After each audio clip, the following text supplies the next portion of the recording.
पाहिजे आणि मग इथं सदस्यामध्ये भांडवल आहे ही काळजी तुम्ही महापालिका प्रशासन म्हणून घ्यावी लागेल हे या निमित्ताने सांगायचं वाटतं। त्याच पद्धतीनं या शहरामध्ये अनेक क्रीडागार आहेत ती CSRच्या माध्यमातून डेव्हलप करावी आणि खाजगी ज्यांना आवड आहे ती चालवा घेतल्यानंतर त्याच्याकडून पैसे मिळतील आणि ज्या पद्धतीनं आपल्या मॅडम उत्पन्नामध्ये वाढवी त्याच पद्धतीनं अनेक सांगू इच्छुक मॅडम महत्वाचा मुद्दा आपला कीटकनाशक विभाग आहे कुंपणच शेत खाते म्हणतात किंवा अवघड असतात तुम्हाला सांगायला आलं तर आपण सगळ्या सदस्यांना सांगितलं की आपण आपल्या गल्लीमध्ये कुणी जरी मागणी केली घास फवारणीची औषध फवारणीचं आपण अधिकाऱ्यांना किंवा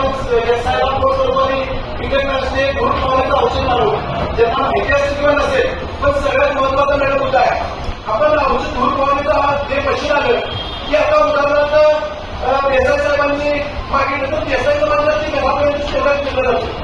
आणि तेवढं फिरल्यानंतर महापालिका ज्यावेळी किंवा टू व्हीलरवाला ज्यावेळेला ते मशीन घेऊन बाहेर पडतो त्यावेळेस त्याला 16 लिटर डिझेल आणि 2 लिटर पेट्रोल दिलं जातं आणि ती एकदा बाहेर पडल्यानंतर मॅडम आपण 2 महिन्यात आम्ही नवीन सदस्य बऱ्यापैकी आहे 2 महिन्यात आम्ही फक्त एवढंच ऐकून सगळ्यांनी मागवलं तुम्हाला मी अनेक प्रकारे घ्या 2 महिन्यानंतर अनेक वेगवेगळ्या भागांचा अभ्यास केला तुम्हाला सांगायचं तर या कीटकनाशक विभागाची माहिती घेतल्यानंतर एक घर होतं उदाहरण सांगितलं देसायांचं घर फिरणार क्युबीसी केली त्या प्रश्न एक होत आणि त्यानंतर 16 लिटर डिझेल 2 लिटर पेट्रोल संपलं ते परत गेल्या त्याच पद्धतीने देसाईची गेली तशी पलीकडे आमच्या वैभव कुमारची गेली त्याच्या मागची गेले उदाहरण पाहिलं लगेच वैभव कुमारांनी परत त्या नगरसेवकाला फोन केला आणि परत नगरसेवकाला एसआर फोन केला मला सध्याकडे पाहिजे परत 2 लिटर पेट्रोल 16 लिटर डिझेल दुसरी गेली म्हणजे असं प्रत्येक नगरसेवक 81 नगरसेवकांना फक्त एका वेळेला जर 1800 डिझेलचे आणि 200 पेट्रोलचे असे जर 2 वेळेला जर 36 रुपये 2 महिने खर्च होत असेल मॅडम कोल्हापूर शहरात किती ठिकाणी ते दूर फवारणी करतात मग आपण इथं जवळ आम्ही अधिकाऱ्यांच्याकडे आपली पैसे नाही आपली हे नाही आपली ते नाही मग आम्ही निवडून कशासाठी आलोय हा मला प्रश्न होतो भविष्यात इलेक्शनला कोण उभारणार नाही का येणाऱ्या सर्वसामान्य निवडण्याच्या मागणीची अपेक्षा असते की मॅडम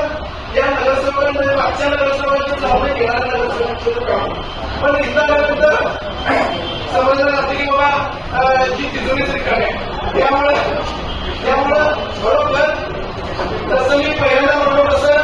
कुंपण शेत खाते मॅडम त्यामुळे त्याची होणारच नाही हे बजेट मांडायचं काय तर म्हणा पण जर महापालिकेचा जशी जंगलामध्ये आणण्यासाठी असते तशी महापालिकेत पैसे द्यायची सगळ्या नवीन कार्यकर्त्या किंवा नगरसेवकांना ताज्या घडामोडी पाहण्यासाठी माझा महाराष्ट्र न्यूजला आजच सबस्क्राईब करा।